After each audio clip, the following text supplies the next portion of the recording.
Hi everyone, welcome back. So spindle gouges, I have here just a few of them, and what I'm going to show you in this video is how I use them, why I use them, why this particular tool is my only choice if I were stuck on a desert island with just a lathe, grinder and one tool, and that one tool will be a half-inch spindle gouge, and I'll try to explain why that is. And now I'm going to switch to grinder. We're going to sharpen these as well. But first, let me just point out just a few of them, and this one is the one that I use quite often for roughing out bowls. This one is from GURTOOL company in Czech Republic. It's a really nice tool. It's a 16mm diameter tool, 16mm spindle gouge, and you can recognize the spindle gouge because now actually this one has quite a long handle. Just grab other one. Let's go for this one, which is a little bit dirty, but you can see, I hope, you can recognize the spindle gouge because it has the flute perfect curve in it. What that means with the ball gouge, it's usually a V or a U shape, but you'll have the straight sides. The V will have the straight side as well, but with a little curve on the bottom, and parabolic flute for the ball gouges. On the spindle gouges, you always have this sort of a regular curve, and it's much shallower flute as well. Now this one still has the original grind on it from the factory. It's a continental spindle gouge, so it has a tang instead of a solid shaft like these here. But this one I don't use much these days because of the versatility of this round bar. But it's the gouge that I learned my trade on, so I always like to keep these around. Now this one is from KS Schulte, again spindle gouge. This one is half-inch diameter, and we're going to sharpen this one as well. It has this lovely made handle with you can see straight sides, so it doesn't roll around too much, and it's really nicely finished. And this one is the one that I use the most and my favorite. This one is from Henry Taylor, and you can see still a little bit more life in it, and it's, like I said, one of my favorite, and really like using this one. And this one, now 5 of these here are what I call regular or normal spindle gouges. This one here is sort of a detail gouge. Well, not sort, it is a detail gouge. You can recognize a detail gouge, detail spindle gouge, because it has even more of a shallower flute, but much more meat underneath the flute. So it really pays off to put a longer bevel, so you can get into more of a tight details, corners and such. But this one actually I've converted or using it primarily for back hollowing, so I always have that one prepared. And the final here is, this is 10mm diameter spindle gouge, regular one, but this one has quite a long bevel here, which I like to put for really like detail work, cutting beads or cutting the foot, and you can see it has a long bevel. It doesn't look pretty, but it cuts beautifully, and that's all I care. I don't care for nicely like nice grinds or anything like that. Here we are now at the grinder, and I'm going to sharpen 4 of these. And so by now you know that I don't measure much in terms of angles here, but what I can say is these two are roughly 40 degrees on the very nose or the tip of the tool. These two here, this smaller one, this 10mm spindle gouge, is much more steeper angle. This one will be roughly maybe 30 degrees, something like that. And this one also is close to that angle. This one will be slightly changed, maybe to a little blunter angle, but the rest of these will be similar as they are now. So to sharpen this spindle gouge, now I won't change the platform. I don't use the platform. This one is set for the skew, so I won't bother changing it. But the way I like to do, let's say this spindle gouge came straight from the package, from the factory, it isn't ready. So what I like to do is establish the fingernail profile with the curved wings. So the way I do this is place both wings on the CBN and lifting the handle in a quick motion like this. And as you can see here, it took away a little bit more on the right side than on the left side, but still the left side is also a little bit touched here. So now I have sort of a fingernail profile here that I can now follow and get a nice sharp edge. Again, finding the bevel. This one won't get sort of asymmetric grind. This will be like a symmetrical grind. So first I do the bevel, the very tip.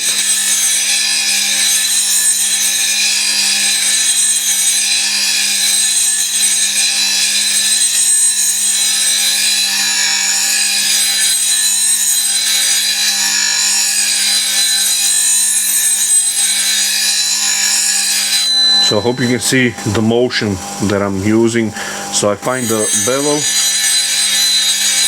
like so, and then rotate it and push it up the wheel, and then back down.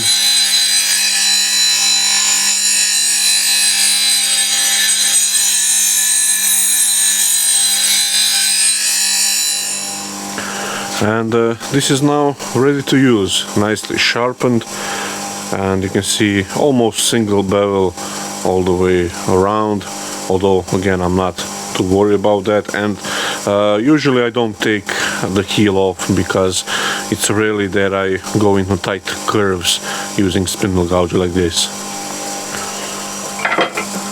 Now the same thing goes with this long bevel thinner diameter spindle gouge, finding that longer bevel.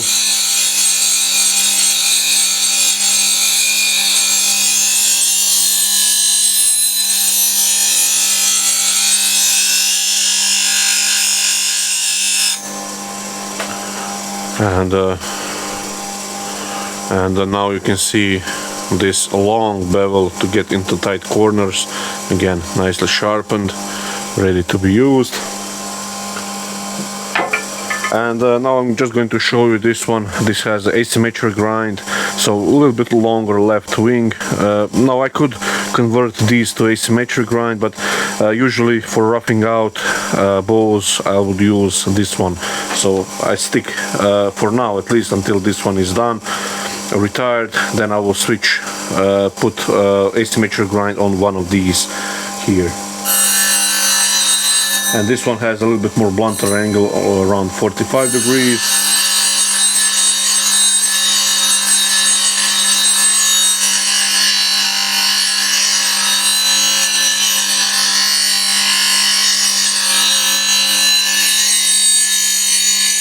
So this one, asymmetric grind, is now also sharpened. You can see how it looks. And this will get job done really nice. So here we are now at the lathe, and this blank is the one I used for the how to use the skew video. And now if you don't have any other tool, you can use spindle gouge to rough this to round. So same procedure. I'm cutting on center line, a little above that, using in this case the right wing, and scooping out.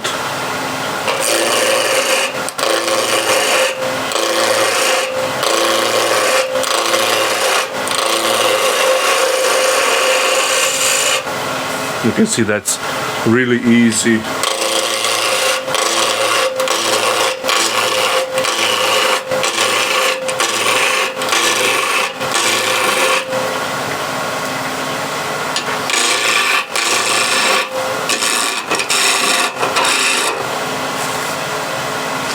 And if you want to get planing cut, much like with the skew, you can use the wing of the gouge, place it first on the bevel, rotate it until you get the shavings like this.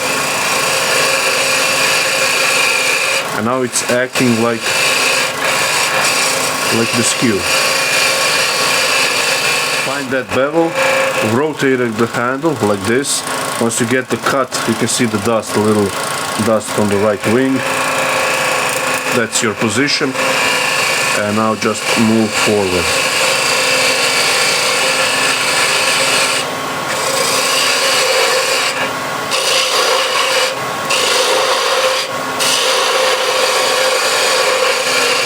If you don't have any other tool, you can use spindle gouge.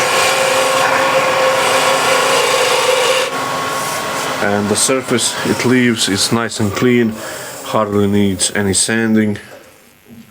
As you can see, this portion here, nice and lovely. You can make a bead here, or sorry, actually a cove.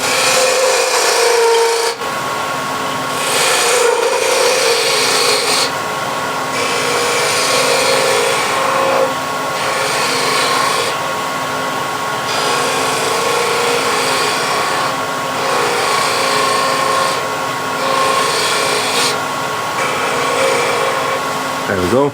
So that's nicely cut, perfect cut cove. And let's say we want to make a bead here, but we need a little flange like this. And actually I'll make this a little bigger like this. And we can taper this. And we can taper this in. And now we can make a bead here.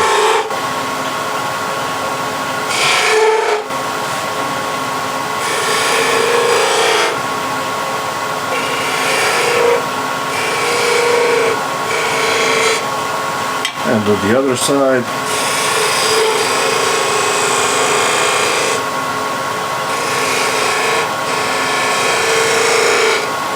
There we go. So that's really nice. Little clean up here in the corner.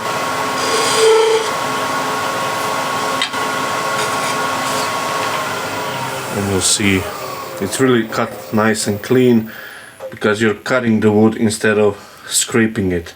So this portion here, I don't mind this fuzzes here. I'll actually reposition the camera so you can see a little bit better. This portion from bead to bead, it's really cut nice and clean without any tear out or anything like that. So this would hardly need any sanding, and if you have to sand, you will sand with higher grits. So what I have here is a little rough out bowl from Pear. So it was drying for 1 year, and this will just go in a chuck from this rough foot. Now Pear likes to move quite a bit, so this foot is really oval, but I'm just going to grab it, screw up the rim here and put a little recess so I can expand the jaws. So here I'm going to use this asymmetric spindle gouge, and the speed is roughly 1000 RPM.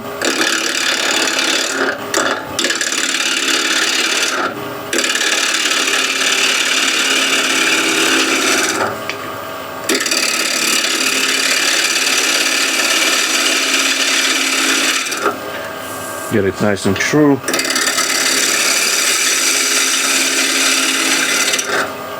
So that's good. And I'm going to put a little recess here. A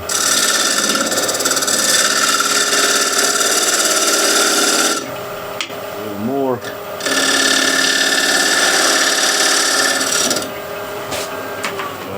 Now this recess will fit into this bigger jaws.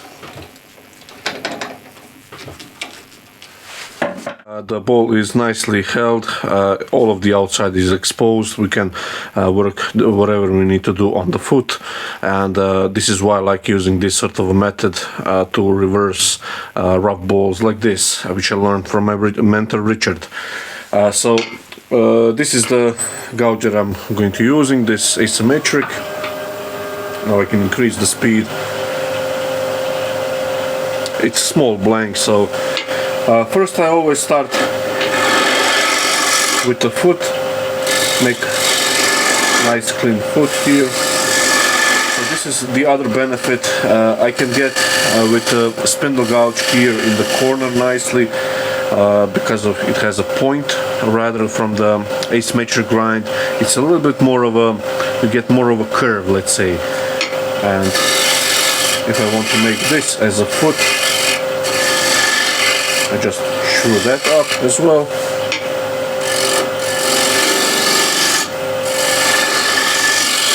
So you can see here all of the unevenness, and I'm going to chew that up first. This will be first the roughing cut, and I'll be using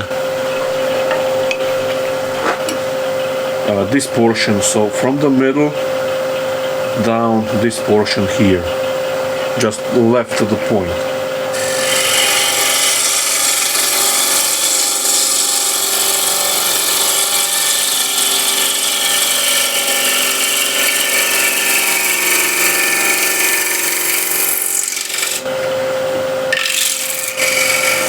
You can see that works really nice, really simple, and the cut isn't that bad.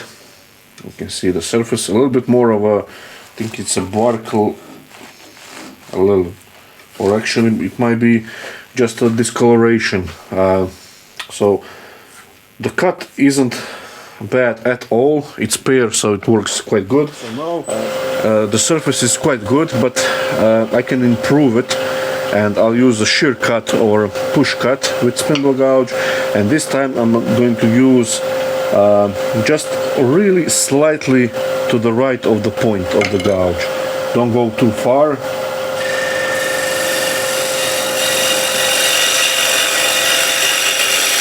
Nice and gently.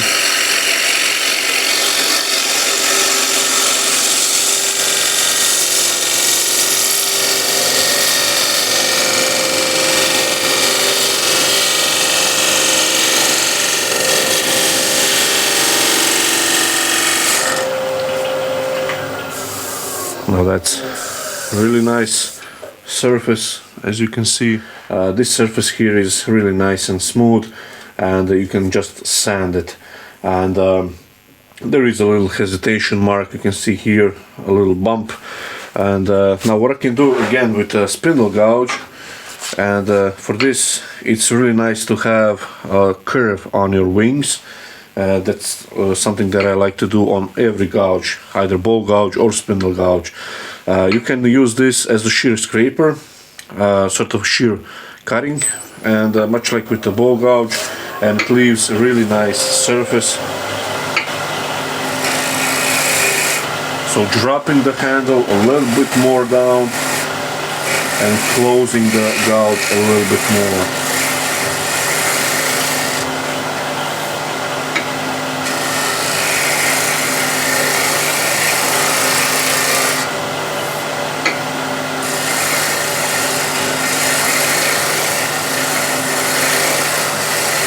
You can finesse the curve. You see that works really nice.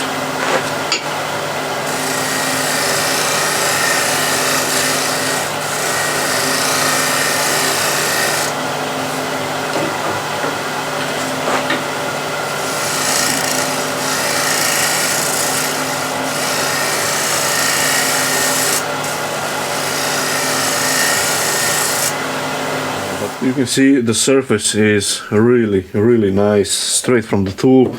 Now using that long bevel spindle gouge, I can get the details done here, like showing up the foot.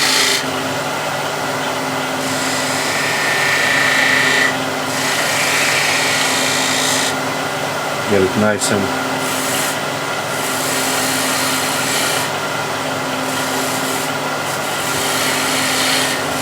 crisp.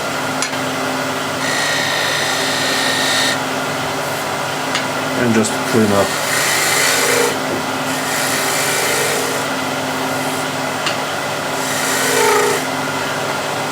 I'm getting a little vibration here, so I'll use the bigger gouge.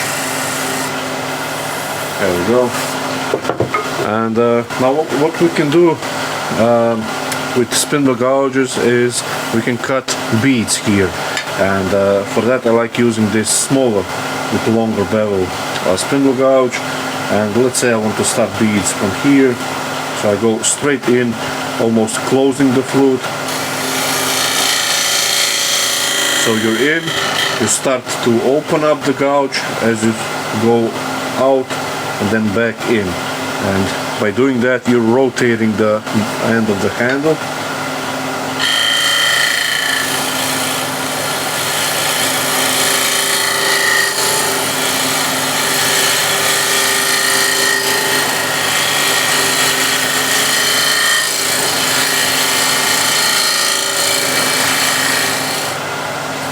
So you can see 4 little beads, and I can finesse them using this right wing if I have to.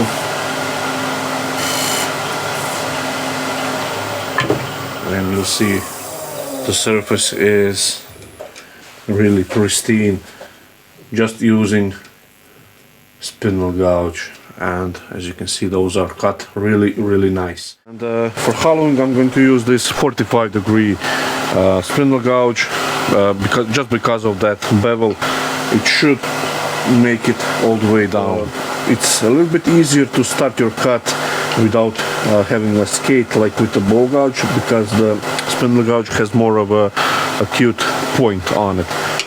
So just close the gouge until you enter the wood, open it up, and now you can move forward.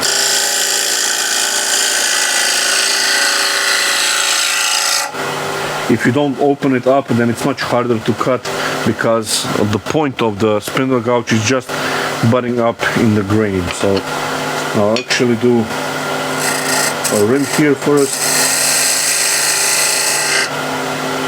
See nice ribbons. Open it up.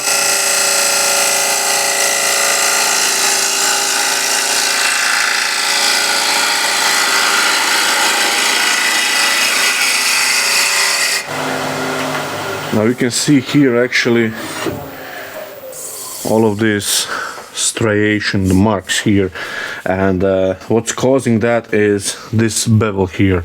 So just go to the grinder and I'll remove that, and you'll see the big improvement here. So now, as you can see, I've removed the heel here. Doesn't look pretty, but usually I don't remove that on spindle gouges, just because on the inside I like using ball gouges. But again, I'm showing this, that it can be done.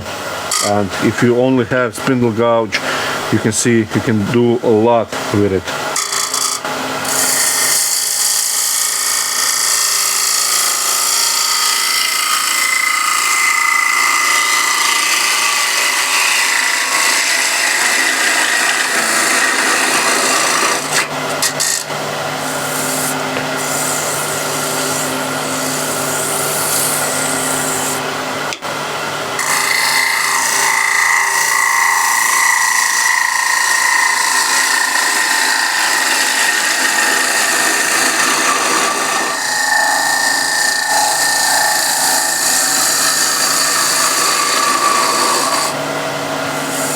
And now scrape it.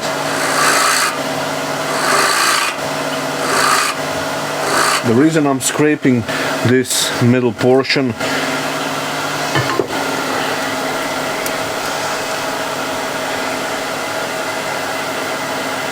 so hopefully you can see that little knob in the center. I cannot reach because this is too short of a tool. I'm hitting with the ferrule here, and the other longer tools, longer blades, have more of a acute angle, so I'll be hitting the rim here first.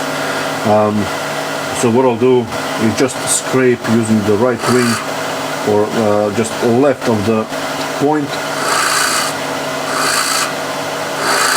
just to blend it. Yeah, that feels okay. You can see now the bowl is pretty much finished. The foot needs to take off, needs to be taken off, but you can see a little rougher spot in the very middle because I scraped that with the point of the gouge just to blend it here with the surface. If I reshape one of the newer spindle gouges to more of a cute bevel, then without any problems I will be able to go from rim to the bottom in one go, but usually I will just use scraper for this section, but for this video I just wanted to use spindle gouge, but nevertheless this wouldn't take long to sand, and the spindle gouge is not a replacement for ball gouge. I find that using them both together really works best for me, and I just use spindle gouges more and more because I learn on them, and like I said, there weren't many ball gouges around when I started learning my trade.